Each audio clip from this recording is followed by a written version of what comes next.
Hello, all of you. I am Naresh Rawal, your physical education teacher, and today I have come with a topic. The topic is intramural activities. What do you mean by intramural activities? Intramural activities.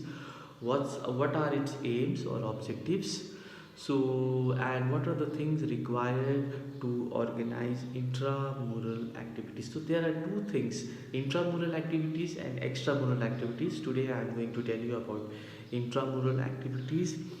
The activities which are conducted within the walls of an institution or within the walls of a school, inside the school campus or inside the college campus is known as intramural activities. For example, interhouse. In every school or I think in every college, we organize intramural activities, interhouse cricket, interhouse football, inter-house painting competition. So in modern Indian school there are four houses. We know Gauri Shankar, Kanchanjunga, Annapurna, and Dhaulagiri. Four houses are there. So what we conduct inter-house competitions in every category, painting, sports, poem. So that is known as intramural activities. Now, what are its aims? Why we organize this? Aims and objectives. So normally we conduct it because there are so many students are there in the school or college. So to let them participate in any activity, mass participation of students. So because a student is good in so many activity or in any one activity, so why we conduct it? To explore his activity, to let him participate in that competition. So there is a mass participation is there.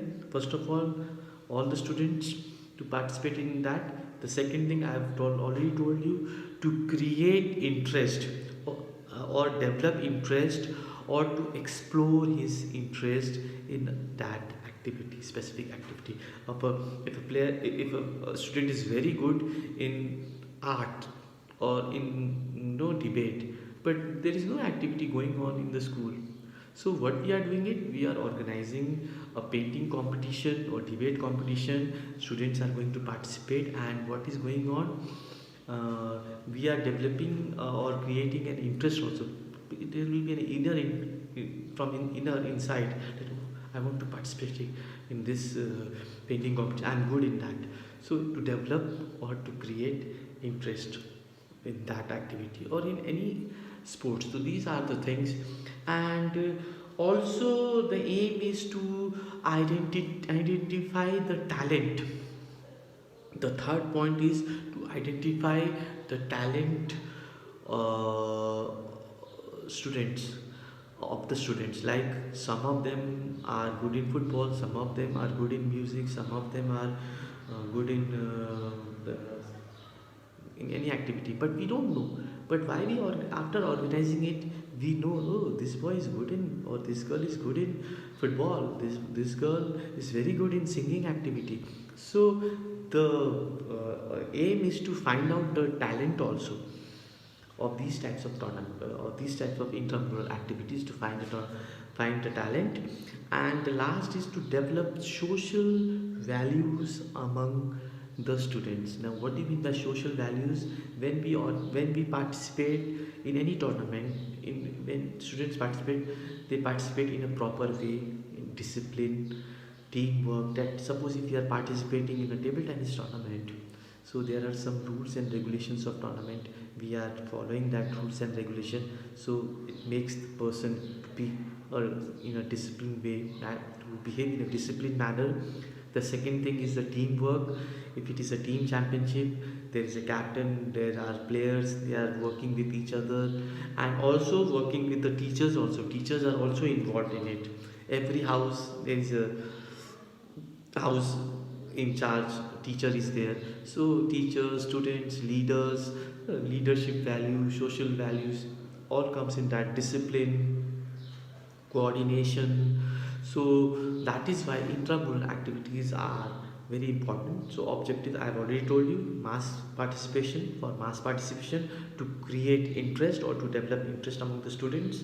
The third thing, to find out the talent, a person, which student, to know the talent of that student. And the last I've already told you, the social values, to develop the social values.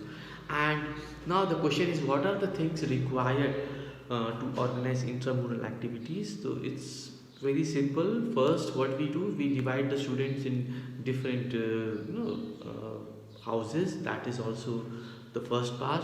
And the second thing, we are going to see what are the facilities we are having in our school.